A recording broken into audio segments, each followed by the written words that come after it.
பிதா சுதன் பரிசுத்த ஆவியின் பெயராலே ஆமென். ஆண்டவர் உங்களோடு இருப்பாராக, உம் ஆன்மாவோடும் இருப்பாராக. யோபு புத்தகத்தில் இருந்து வாசகம், அதிகாரம் 5, இறை வார்த்தை 11. அவர் தாழ்ந்தோரை மேலிடத்தில் அமர்த்துகின்றார், அழுவோரை காத்து உயர்த்துகின்றார். ஆண்டவரின் அருள்வாக்கு. இறைவா உமக்கு நன்றி. கிறிஸ்துவுக்குள் பிரியமான அன்பு சகோதர சகோதரிகளே, இந்த கொரோனா என்கின்ற தொற்று நோயினால் அநேக பேர் பாதிக்கப்பட்டு இருக்கிறார்கள். ஒவ்வொரு மக்களுடைய நிலைமையை கேட்கும் பொழுதும் பார்க்கக்கூடிய வேளையிலும் மிகவும் வேதனையாய் இருக்கின்றது. அன்பார்ந்தவர்களே, இப்பொழுதுதான் ஆண்டவர் நமக்கு பதில் கொடுத்து கொண்டிருக்கின்றார். நாம் தொடர்ந்து ஜெபிப்போம். ஆண்டவருடைய பாதத்தில் இருந்து நாம் ஜெபித்து ஆண்டவர் இந்த உலகத்திற்கு வைத்திருக்கக்கூடிய திட்டங்களை நிறைவேற்றும்படியாகவும், நாம் வாழக்கூடிய நாட்களிலே இந்த கொரோனா நோய்கள் முழுவதும் இந்த தேசத்தை விட்டும் இந்த உலகத்தை விட்டும் கடந்து போகும்படியாகவும் நாம் அவரிடம் தொடர்ந்து மன்றாட வேண்டும்.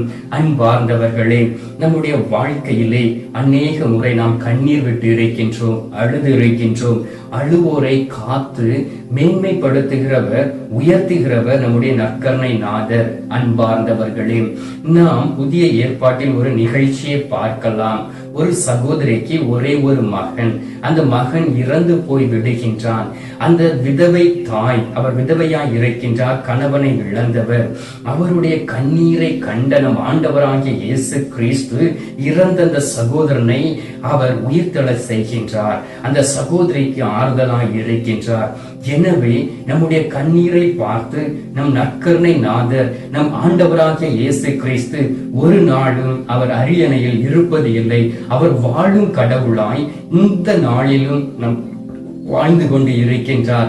எனவே அந்த வாழும் கடவுளை நோக்கி வந்து நம்முடைய கண்ணீர் சிந்தி ஜெபிக்கக்கூடிய வேளையிலே அவர் தந்தை கடவுளிடம் அவர் நமக்காக பரிந்து பேசி நம் முகங்களில் இருக்கக்கூடிய கண்ணீர் எல்லாவற்றையும் துடைத்து அவர் நம்மை ஆசீர்வதிப்பார். அன்பார்ந்தவர்களே, நீங்கள் நினைக்கலாம், நான் இந்த திருமண வாழ்க்கையில் இருந்து என்னுடைய கணவரோடு படக்கூடிய கஷ்டங்களுக்கு பதிலாக, அல்லது நான் இந்த சகோதரியை திருமணம் முடித்து நான் படக்கூடிய கஷ்டங்களுக்கு பதிலாக என்னுடைய பிள்ளைகளோடு இருந்து சொல்வார்த்தை கேட்காமல் இருக்கிறபடினால், என்னுடைய குடும்பத்தில் அமைதி இல்லாத சூழ்நிலையினால் நான் வாழ்ந்து கொண்டு இருக்கின்றேன்.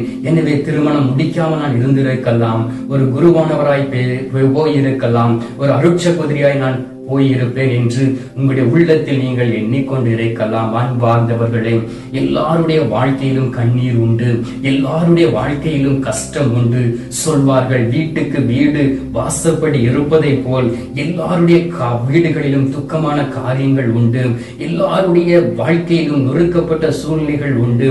எல்லாருடைய வாழ்க்கையிலும் எதையாவது இழந்து தவிக்கக்கூடிய சூழ்நிலைகளில் உண்டு. எனவே நாம் என்ன செய்ய வேண்டும் தெரியுமா? எல்லாவற்றையும் பாதுகாத்து வழிநடத்தக்கூடிய நற்கருணை நாதராகிய நம் ஆண்டவராகிய இயேசு கிறிஸ்துவிடம் வந்து நாம் சொல்லி ஜெபிக்கக்கூடிய வேளையிலே, அவர் சமூகத்தில் அமர்ந்து கண்ணீர் விடக்கூடிய வேளையிலே உடைந்த உள்ளத்தை உருமாற்றுகின்றார். அவர் நம்முடைய கண்ணீரை துடைத்து நம்மை அவர் பலப்படுத்துகின்றார். பாருங்கள், அன்பார்ந்தவர்களே, சாரிபாத் என்று சொல்லக்கூடிய ஒரு பெண்மணியினுடைய கண்ணீரை துடைத்த நம் தந்தை கடவுள் இந்த நாளும் உங்களுடைய கண்ணீரை துடைக்க அவர் சித்தமாய் இருக்கின்றார். எனவே ஏதாவது காரியத்தை குறைத்து நீங்கள் வேதனையோடு இருக்கலாம். இந்த அதிகாலையிலே நீங்கள் எழுந்த உடனே நற்கருணை நாதரை சந்தித்துக் கொண்டிருக்கிறீர்கள். எனவே அவர்கள் மீது நீங்கள் கண்களை பதிய வைத்து உங்கள் வேதனைகளை அவரிடம் எடுத்து உரையுங்கள்.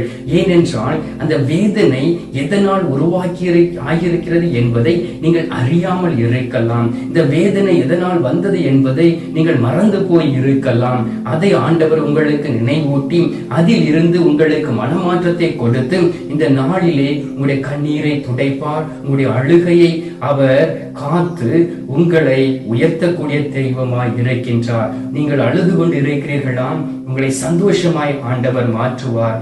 ஏனென்றால் திருப்பாடல்கள் 56வது அதிகாரம் 8வது இறை வார்த்தையில் சொல்லப்பட்டு இருக்கின்றது, உமது தோற்பையில் என் கண்ணீரை சேர்த்து வைத்துள்ளீர், ஆண்டவர் அவருடைய தோற்பையில் நமது கண்ணீரை சேர்த்து வைத்திருக்கின்றார். உங்களுடைய கண்ணீர் ஒரு நாளும் காரணம் இல்லாமல் போகாது. எந்த காரணத்திற்காக நீங்கள் கண்ணீர் விட்டீர்களோ அதை ஆண்டவர் எழுதி அவர் அந்த தோல் பையில் அவர் சேர்த்து வைத்திருக்கின்றார். எனவே அன்பார்ந்தவர்களே, உங்களுடைய கண்ணீருடைய நாட்கள் எல்லாவற்றையும் ஆண்டவர் எண்ணி வரையறுத்து வைத்திருக்கின்றார். எனவே அவர் எல்லாவற்றையும் அறிந்தவர். உங்களை கைவிட்டு விடுவாரா? உங்களை ஒருபொழுதும் அவர் கைவிட மாட்டார். எனவே நீங்கள் அழுது கொண்டு இருக்கிறீர்களா? உங்களை காக்கக்கூடிய தெய்வத்திடம் கடந்து வர வேண்டும். அதே போல ஆண்டவருடைய வார்த்தை சொல்லுகின்றது.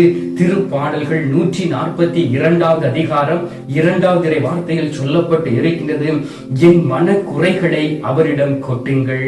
என்னுடைய மன குறைகளை நீங்கள் அவரிடம் கொட்டுங்கள். உங்களுடைய மன குறைகளை நீங்கள் கொட்டக்கூடிய வேளையிலே ஆண்டவர் உண்மையிலும் உண்மையுமாக உங்கள் குறைகளை எடுத்து மாற்றுவார் என்று தாவீது அரசர் சொல்லுகின்றார். ஆம் அன்பார்ந்தவர்களே, நமக்கு தகப்பனாய் இருக்கக்கூடிய ஆண்டவர் நம்முடைய உள் உணர்வுகளை அறிந்திருக்கின்றார். பாருங்கள், பைபிளில் இருந்து ஒரு நிகழ்ச்சியை நாம் பார்க்கலாம்.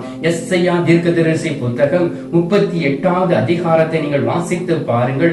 ஒரு அரசனுடைய நிகழ்ச்சி கொடுக்கப்பட்டு இருக்கின்றது.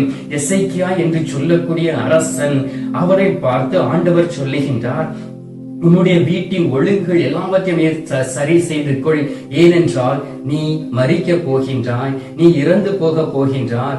எனவே எல்லாவற்றையும் ஒழுங்குபடுத்து என்று சொல்லி அந்த வார்த்தையை கேட்ட உடனே அந்த அரசன் உடைந்து போகின்றான். அவர் சொல்லுகின்றார், நான் உமக்கு முன்பாக நேர்மை உள்ளவனாக, உண்மை உள்ளவனாக, பரிசுத்தம் உள்ளவனாக வாழ்ந்து ஆட்சி செய்து கொண்டு இருக்கின்றேன். அப்படி இருக்கும் பொழுது நீர் என்னை அழித்து விடுவீரோ, என்னை இந்த உலகத்தில் இருந்து நீர் எடுத்து விடுவீரோ என்று தன்னுடைய முகத்தை சுவர் பக்கமாக திருப்பி கண்ணீர் விட்டு அழுகின்றார். எஸ்ஐயா தீர்க்கதரிசி புத்தகம் 38வது அதிகாரம் 3வது வார்த்தையில் சொல்லப்பட்டு இருக்கின்றது, கண்ணீர் சிந்தி தேம்பி அழுதார். ஆண்டவர் அவருடைய கண்ணீரை கண்டார்.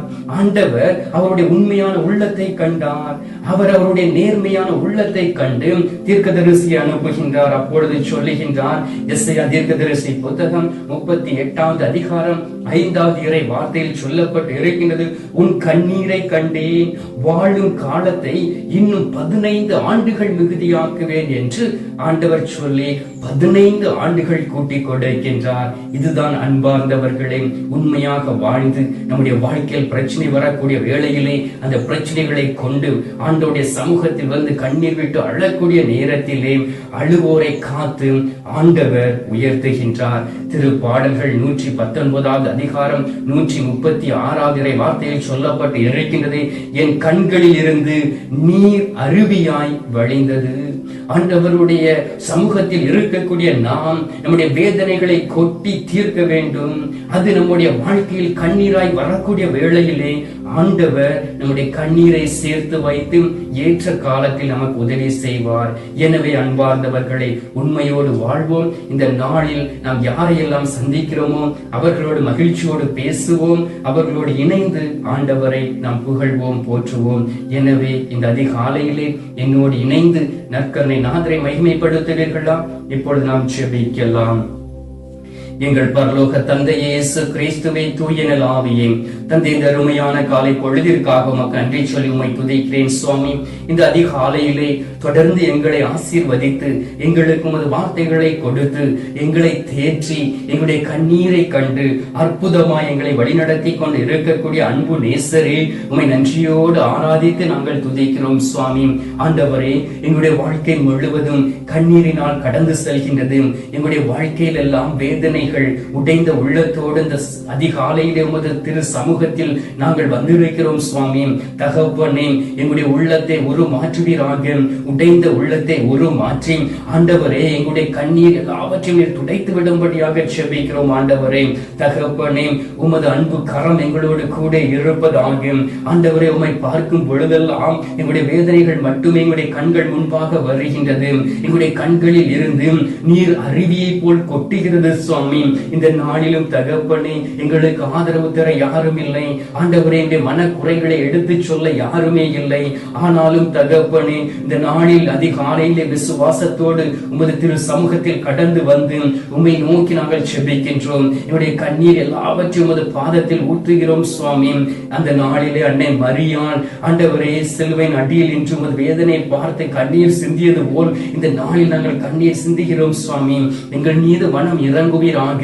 என்னுடைய பாவங்களை மன்னித்து என்னுடைய கண்ணீரை துடைத்து ஆண்டவரே எங்களுடைய வாழ்க்கையில் ஒரு முன்னேற்றத்தையும் சமாதானத்தையும் உயர்வை நீர் தரும்படியாக செபிக்கிறோம் தகப்பனே. என்னுடைய வாழ்க்கையில் இருக்கக்கூடிய தீமையான காரியங்களை எடுத்து மாற்றும். நேர்மையோடும் உண்மையோடும் அந்த எசேக்கியா அரசன் வாழ்ந்தது போல் நாங்களும் வாழக்கூடிய பலத்தை கொடுப்பீராக. உம்மோடு முகமுகமாய் பேச வேண்டும் ஆண்டவரே.